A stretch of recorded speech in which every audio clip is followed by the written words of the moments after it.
Blessings. It's Michaela. So, looking pie in the eye. I'm totally excited to talk about this. And the reason why is because this is a big step away from all or nothing thinking. And so, as someone that heavily identifies or identified with all or nothing thinking for the bulk of my existence, and the crazy pendulum merry-go-round madness that results in, I strongly want to share an alternative that feels so much better. The issue with all or nothing thinking is that it has a heavy emotional cost. So it's either, typically all or nothing means that we feel some amount of restriction or deprivation. And the other side of that is going to a point of overindulgence. Hi, Justin. Hi, my dear. And that what also comes with that typically is regret, shame at times, self-criticism, punishment. And this is one of my mini missions, is to change the face of fat loss and fitness, to get people away from this punitive nature of all or nothing thinking. You know, I either like zip my lips and I don't look at, anything sweet for the year, or I go to town and then I kind of do this punishment of exercising intensely, and then maybe I restrict heavily in terms of, days around it. We'll talk about that strategy around that. Anyway, so I would like to change this shit. And I will just say, as like a reformed all or nothing thinker, there is a way out. And so I would like to share some tactics that I use, that my fat burners use, that are really fucking helpful. All right. So number one, so I hope we all kind of get this. And what I'm actually going to say from my heart is that this all or nothing thinking, it's just pretty out of control. It's being in a state that's like pretty out of control. And so what we try to do, because we feel out of control around food to some capacity, is we try to control it in other ways, exercise, or when we do feel more in control. And so once again, kind of reasonable, can relate. But what I want to do actually is to help us do the thing that's hard in the moment versus doing hard shit around the moment. Because when we do hard shit around the moment, we waste so much freaking energy and we waste so much time. And we have this big emotional burden in the process as well. And what typically happens is we just run in place. We stay exactly where we are, not losing weight, maybe gaining weight, but having this emotional component that's really costly. Hi, Jivy. Hi, my dear. So anyway, that is what I would like to help people do, is to step away, to be in the moment when the hard shit happens, and to benefit from kind of crossing that threshold. All right? So, number one, if you are trying to lose weight, if you are trying to be a little bit more deliberate with what you're eating, recognize that there is a thing called diet fatigue. And so what that means is when we are, trying to be so mindful most of the time, to be deliberate, to not have certain things, that is actually, that takes energy. That is something that, it adds up, I'll just say. So with that, it's really helpful to have the understanding that you're going to need a break. When we think I just won't do this until I'm there. I just won't do this, for months on end. And it's so unreasonable. So if we know that this is a thing and that we're going to need relief, we're going to need a break, then what can happen is we can just do that deliberately. what happens for a lot of people, again, the only reason why I know about weight loss is because of my own struggles with emotional eating. I would like, in some respects, starting as a teenager, certainly through my 20s, but really stepping away from that definitely in my 40s, maybe even in my 30s. But anyway, what I want to say is what happens for a lot of people is that we kind of like, we pretend like shit is or isn't happening. And so basically, if we stay more conscious, and that's what we're going to talk about, you have a fighting chance of actually impacting what's going on. All right? Big prelude and setup. So diet fatigue is a real thing. So like step number 1, you need to plan to have pie. You need to have like, ooh, great, that tiramisu is going to be there. Great. The sexy chocolate lava cake that's like a stick of butter a person that I made for Thanksgiving. Great. That's going to be there. Fabulous. I love that shit. I'm so excited. That's my favorite. Fantastic. So plan to deviate, or you're just going to have fuck it moments. And what happens with fuck it moments is then we often just go like running off the cliff, and then we have all this emotional fallout, this emotional kind of grinding down, and we don't need that. We don't need to swing again, okay? So step 2, so it's like, all right, great. And so whatever that means for you, okay? If you want to talk about any of this with me, I'm very happy to. Please be in touch, okay? Step number 2, so say you have this plan, right? It is Tuesday. Like, I have a big sexy dinner on Saturday. I have some holiday thing. I am going to have, like, you know, the baked Alaska, whatever the hell it is. Like, I'm so excited about it. Fabulous. Well, what happens when you have a party on Thursday, or you have a big fun family thing on Sunday, and like your favorite blah is there that you didn't expect to have? So I call these crossroad negotiations, and this is something my fat burners do. This is something that I do. And basically why it's so smart is because it just puts you in the driver's seat.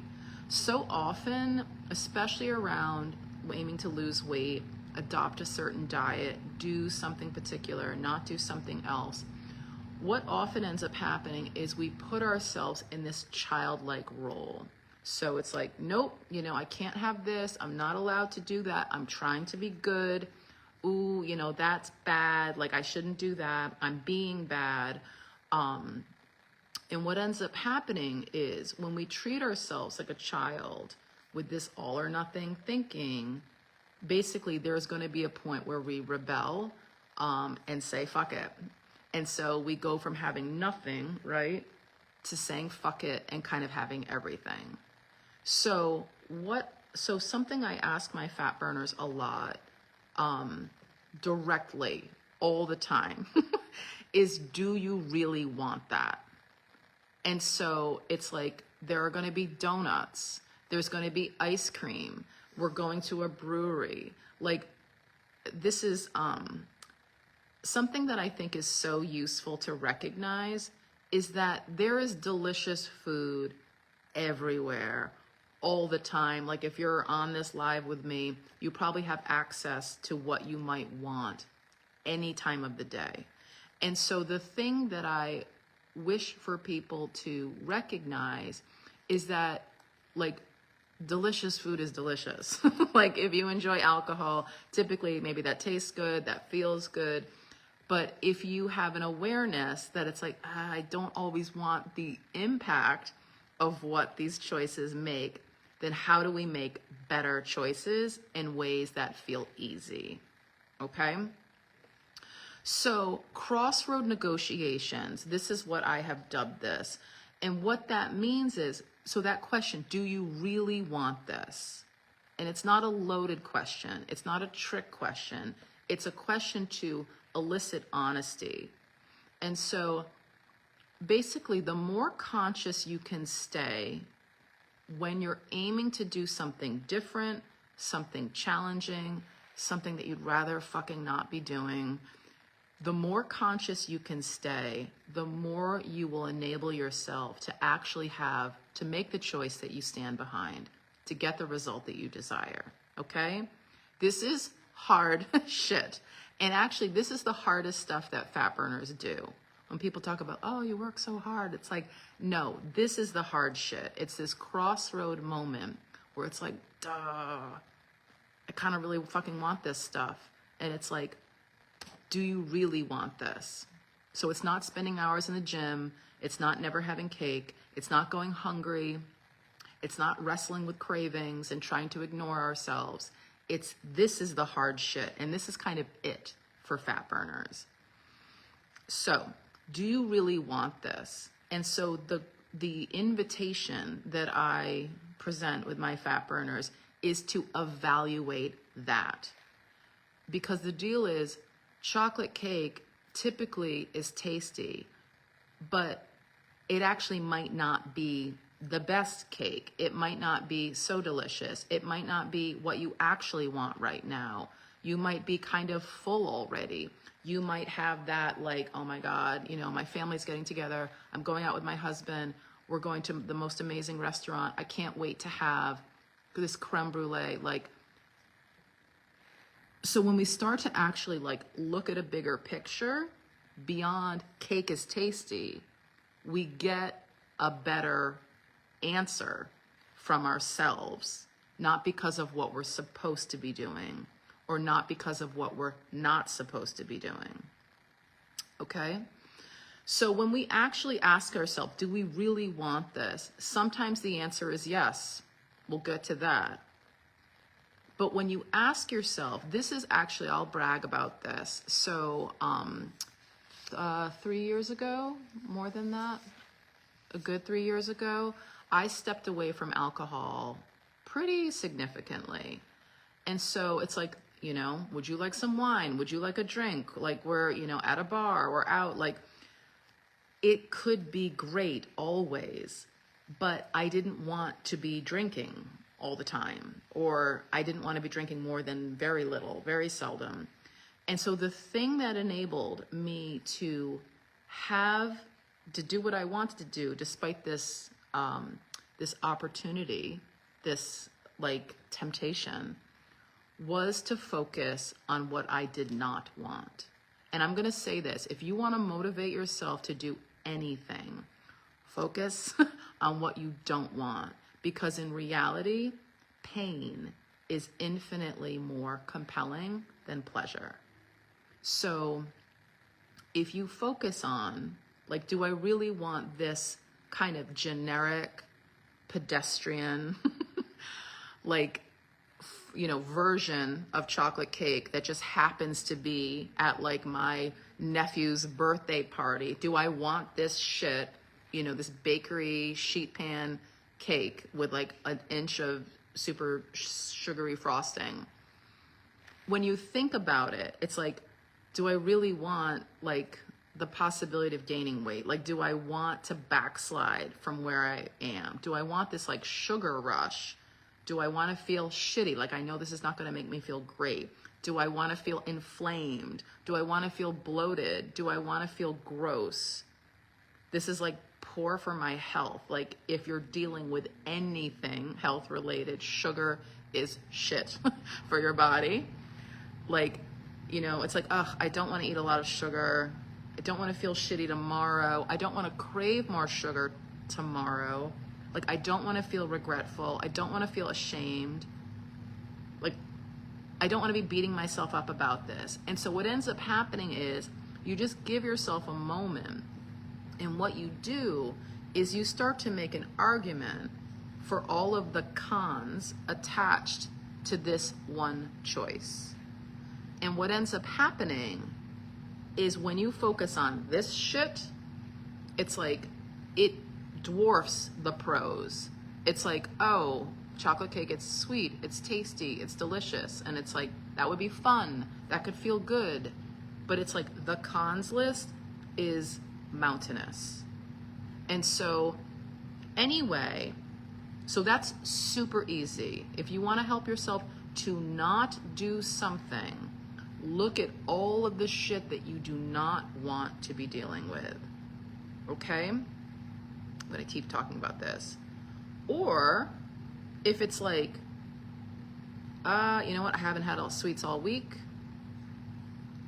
I love this thing. This is like my favorite. Like I never get blank. This is the best rendition of chocolate cake. Oh my God, look how it's made. It smells incredible. Like I'm working late all this week. This is my only night out. This is the night that I want to indulge. And it's like fucking worth it. Like great. So good. Okay. But in general, I'll just say, if you want to help yourself not do something, focus on all of the shit that you do not want, and you keep your attention there. If I'm like, here's my little notes. So just give yourself a moment, okay? Like, give yourself a minute, because it's so easy to reach for the thing, put the thing in your mouth, the bite, the drink, like we're talking about pie. That's what I should be talking about. But see if it's worth it. And sometimes it is, and often it's not, okay? I also wanted to say, but that was kind of the point there. So basically, like if you want to not do anything, stay focused on what you do not want from that thing. And that goes for everything. That goes for the gym. It's like, I don't want to gain weight. I don't want to be heavy. Like, you know, it's like, I don't want to feel like regretful that I'm not being consistent with this stuff. I want to be strong. I don't want to be in pain anymore. Like, I don't want to look old. Like, I don't want to look less sexy. Like, I don't want all of these things. Like, I don't want crappy health. I don't want a shitty hormonal profile. Like, and so when we start to focus on what we don't want, that shit adds up. And if we stay focused there, it's so easy to motivate ourselves with that. And this is not in a self-punishing way. It's in a pretty like hard truth way. And then the other thing I'll just say, the flip side of that is, if you want to make a choice really hard, focus on the benefits. So it's like, you know, if we're talking about pie, which I will refocus myself on that, if we're thinking about all of the great stuff that comes with it, it's really easy to have it. And so anyway, like this is black or white. Where you put your attention is what is going to grow. So this takes some practice, but when you do it, you get it. And what's crazy actually is that the more you develop this muscle, the harder it is to go against it. So it actually becomes easier for you to say no to the thing when you know you don't really want it. You know, when it's like, it's late, I'm full, you know, we're going home in like a half an hour, I have an early day tomorrow, like I'm gonna have to deal with like office lunch and, you know, some other chips and bagels and stuff like that tomorrow that I'm a little dicey about. Like, let me just not do this tonight. And the truth is, if you continue to work that muscle, it makes it so much easier for you to keep choosing the shit that is actually in your best interest, not because you are depriving yourself, restricting yourself. It actually feels easier, better, more supportive, pride-inducing, satisfying. It'll give you relief. It'll make you feel peaceful. It's so good. And it'll be harder to go against yourself. It'll actually cause you more challenge internally to have the thing, to eat the pie when it's like, I don't actually really want this right now. Okay? It's amazing. It is such a valuable aspect of yourself to strengthen. It's incredible. And I will also say, discipline to whatever degree, whatever we're being disciplined about. Discipline, I think the definition, it's like making a choice in the present that like positively impacts your future. That's like not really what it is, but it's like, it's something like that, where it's like the decision that we're making right now is one that you want for the future, not that you really want right now. But when you exercise that ability, when you develop that aspect of yourself, you become invincible. You can do anything. And the other thing I want to say is when you show yourself that you can do something hard, whether that is physically, oh my God, I don't want to go to the gym. I don't want to lift this like fucking heavy weight. Like I know I'm capable of this and it feels hard, but like I'm just going to do this. I'm going to do this number of blah, blah, blah.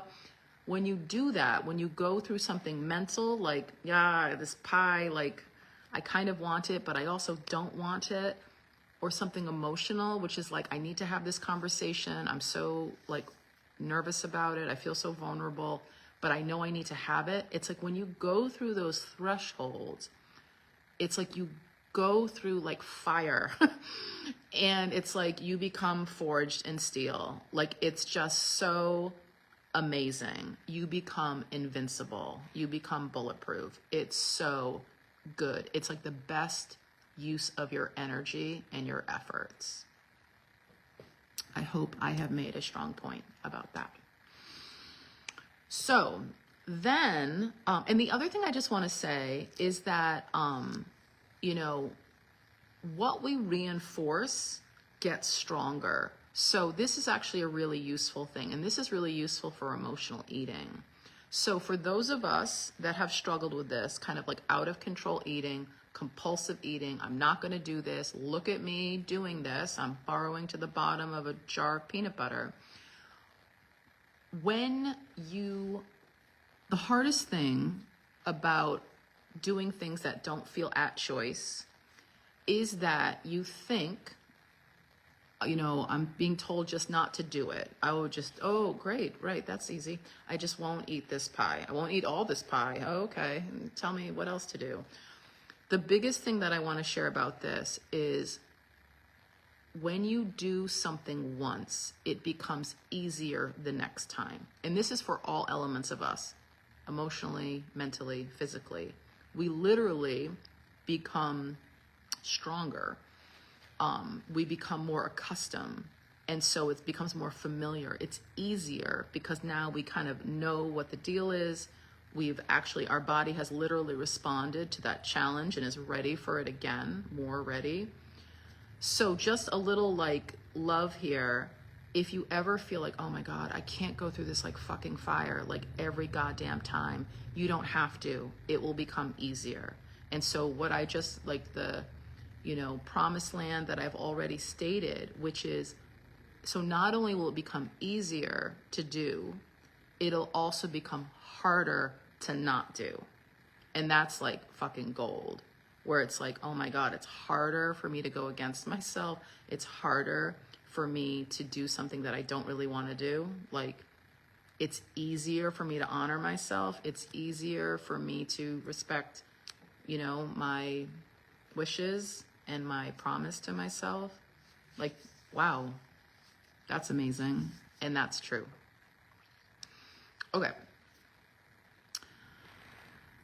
Looking pie in the eye. So leftovers. So this is a really good concept. Out of sight, out of mind. So when you bring shit home, which I highly encourage everyone to do, I encourage my fat burners to do this. It's not now or never.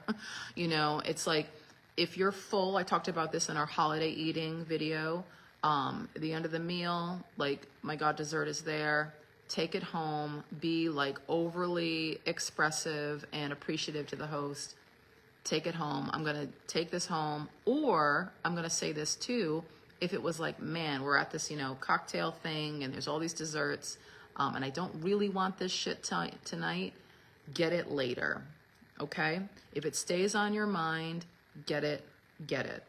Have it deliberately. So much better to do shit deliberately than to have this like wish under the surface that just kind of like pokes its head out and like does like a sneak attack on your will. Okay? So anyway, when you bring shit home or you have whatever, you know, I made blah, blah, blah. I hosted people for Thanksgiving. I had a bunch of dessert in my freezer. Put it in your freezer, out of sight, out of mind. If it's in your face, it's so much easier to take advantage of it. This is just how we work, okay? This is why marketing works, honestly. But if we're not thinking about it, we will not act on it. So stick it away, all right? Portion things up if you've made something, and then store it in your freezer. So then when you are faced with them again, we're just going to do this same shit, this crossroad negotiation, which is like, do I really want this? And like, because it's here is not really the reason why we want something. So just give yourself a moment with that, okay? And then with this idea about like, if you keep thinking about it, have it. So whether that's at least some or maybe more, have it. I say this to my fat burners. It's like, if you have this kind of circling thought about like, ooh, I'd really love like nachos. I keep thinking about blank. It's like, generally they probably need to have a carb feast soon. That's us. But if there's something that's just kind of present in your mind, it's like, and you keep going back to it, make a point to have it, okay? Sooner than later, really is the deal.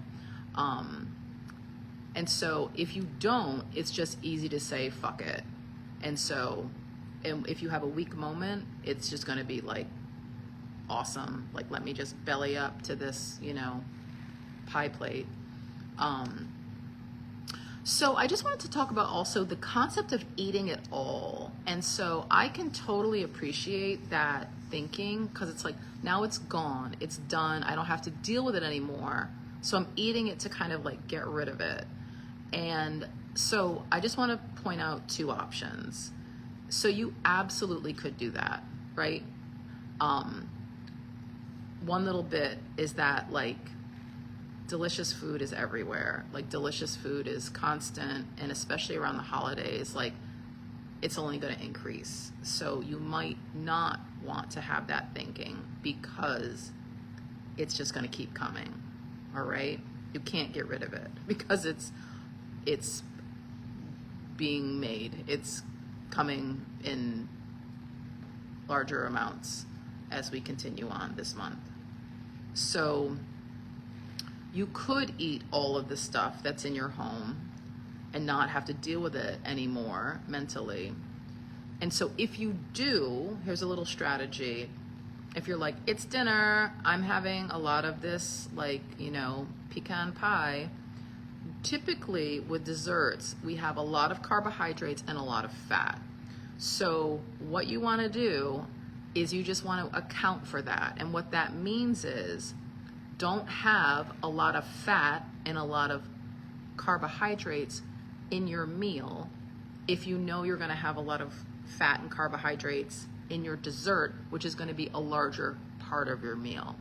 So how to do this better, is basically to have a large amount of protein as the focus of your meal, and then have your like big ass pie on the side, okay? This, like, would it be better for you to have broccoli and, you know, if you're a sugar burner, like whole grain rice or sweet potatoes, yay. Would that be better? Yes. But if you're gonna like fucking do it, just know that this is what we're dealing with with dessert, with pie. Lots of carbohydrates, lots of fat. So it's like, all right, well, let me not have lots of carbohydrates and fat and have a leaner protein, maybe an abundant amount of that, get going with that, or eat it all, and then have a bunch of pie, okay? So you can do that. And then what I'll also say is, if you do basically have a feast, so fat burners do this with regularity. It's no big deal. They like know how to deal with this. They know how to get full. They know how to stop, and they know how to get back to business the next day. And typically, because they're so on the pulse of their body, and because their body is giving them an accurate read regarding what has gone on, because they can also access their fat for energy, they're typically less hungry the next day. So as a sugar burner, that doesn't always happen. But what I would encourage is for you to give yourself the opportunity to eat less the next day if that is comfortable. And so a way to do that is just to deliberately have more water in the morning, have coffee in the morning, just kind of let the line out. Maybe start your first meal a little bit later.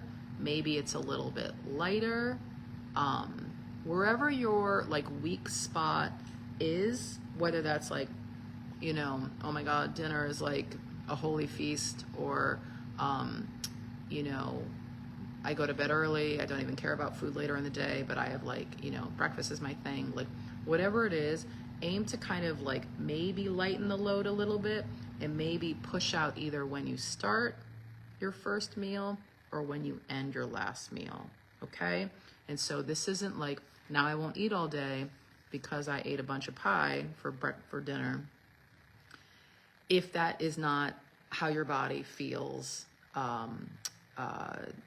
if that's not what your body is wanting to do, I'm not holding your hand through this process, though I would love to.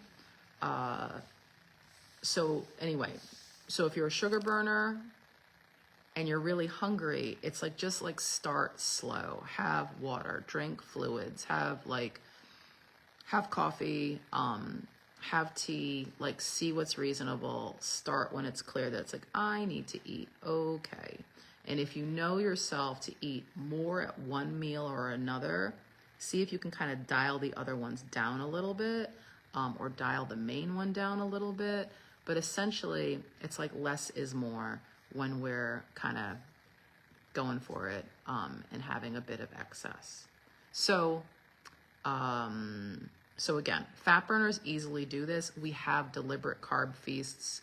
I tell everybody, it's like your holidays need to be carb feasts. It's like, because they are. So let's just plan for that. But what's awesome about a fat burning body is that typically for our carb feast, we are literally hungrier. We need more carbohydrates. So it's like appropriate to have more pie, to have more cookies, to have more pasta, whatever it is, to have more food. And then the next day, typically we're just like not as hungry. So the body kind of balances itself, not because we're trying to punish it or restrict it. It's just because that's how it works. So anyway, if that is attractive to you, I also want to say, if it's attractive to you to understand how to have carbohydrates in a way that still enables you to both lose weight and stay in a fat burning mode, I feel like a lot of people don't understand how to do that. Please consider going through a mitochondrial reconstruction, resulting in less hunger, no cravings, even though it's like chocolate chip cookies and fudge brownies are delicious, but we still don't have cravings, even when we eat them. More energy, slowed aging, less pain. That's a big perimenopausal thing for a lot of women that I work with. They do have pain. We start working together, they don't have pain because of estrogen balance happening as a result of what we do. Easier weight loss, harder weight gain. What else? And then like the ability to have pie consciously with regularity, and just understanding how to kind of do this better, both deliberately on a schedule with carb feasts, and then also when it's like, ooh, did I intend to have like cookies and scones, you know, in the middle of the day? This was on a vacation. It was just like, I'm not hungry at all. And we're like all trying this shit. And I was just like, okay, we're going to do this. And just not be negatively impacted. If you would like an existence like that, because it exists, please check out our sugar quiz underneath this video. And please consider getting your body into a fat burning mode. It's so freeing. And the last little thing I'll just kind of wax delightedly about, I'm going to do another video about this, is that when you're situated, actually I'm going to do another particular one. When you're situated, this is the best freaking thing for the holidays. It is crazy because it's like we're made for feasts and we're literally made for famine. This is the reason why we store fat, is to use it later. That is the purpose of fat. And it's the purpose of it is so we don't die. as a species, if we couldn't store fat, we would have perished. So the thing that's amazing about being in this state, going through a mitochondrial reconstruction, is that you just do it. And so it's like, oh, I just, have an overabundance over here to reset my hormones. And then I just comfortably run on my stored body fat that I'm trying to lose the rest of the time. And it's really fucking easy. It's so freeing. It's so great. It's how we're made to be. And this process is so elegant, comfortable, easy, flexible for life.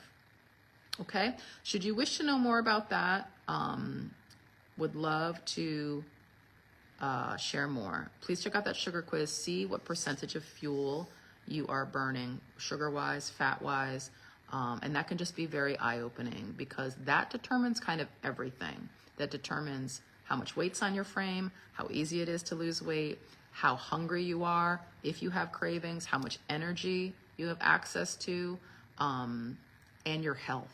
And so this is kind of like one-stop shopping for everything you could kind of possibly want. Saves time, saves money, slows aging. That's it. All right? I hope this was amazing. I hope this was useful. Would love to hear, looking pie in the eye. And so it's really, do I really want this? And if the answer is yes, that's great. But if we start to kind of weigh the impact, it just makes it so easy to make a choice that's actually in our best interest. And sometimes in our best interest is eating the fucking pie. And that is great. But the truth is, eating the pie every time is not in our best interest. And we know that. So if we start to kind of develop this muscle, this process, this practice, we get good at this. And then when we get good at this, we can make decisions that are in our best interest more often than not, and we can have more of what we want more often than not. The last thing I'll say, so happy you're here, is that being in a fat burning mode makes this so much easier. When you are in a sugar burning mode, I acknowledge that sometimes it is hard to pass up sweet or starchy carbs when they are staring you in the face. Most people feel a bit beholden to them. This tactic will give you a fighting chance, especially if you're already full. That could be really useful. But I recognize that the nature of burning sugar is one that predisposes people to have cravings.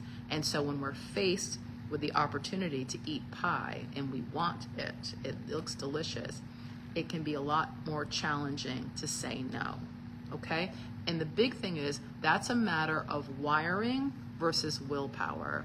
So many people, I believe, have unreasonable expectations of themselves. They think, I just shouldn't do this. I should just be able to not do this. But based on your metabolic wiring, it's gonna make that so much easier or quite hard. And so I would love to help you make that really freaking easy. Surprisingly so. Okay, that's it. Love to all. Hope that was amazing. Check out our sugar quiz. Be in touch for any reason. Love to you. And until next time.